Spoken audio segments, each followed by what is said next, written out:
Chaque jour sur France 5, Marina Carrère d'Ancos présente un nouveau numéro du magazine de la santé.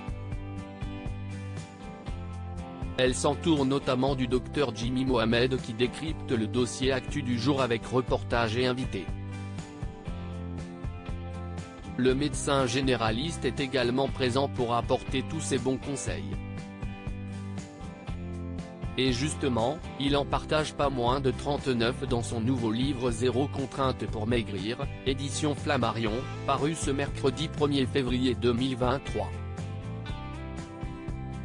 À l'occasion de la sortie de l'ouvrage, Jimmy Mohamed était de passage dans le buzz télévision du Figaro dans la journée de mardi afin d'expliquer comment adopter une bonne routine alimentaire. Et tout d'abord, celui qui intervient dans Touche pas à mon poste a fait la différence entre le bon et le mauvais sucre.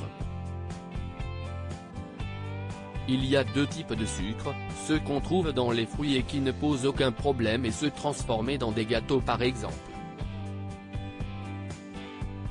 Si vous remplacez cookies et crème glacée par des fruits en quantité illimitée, vous ne prendrez pas de poids, assure-t-il.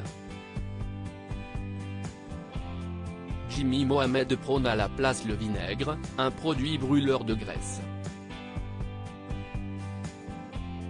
Quand on en prend 2 cuillères à soupe par jour, ça permet en 3 mois de perdre entre 2 et 3 kilos. Attention, ce n'est pas un produit miracle non plus, prévient-il néanmoins. Le praticien de 34 ans a par ailleurs loué les bienfaits du jeûne intermittent qui consiste à ne pas manger pendant plus de 12 heures. Une pratique dont il est lui-même adepte et qui lui a fait perdre une dizaine de kilos, sans régime.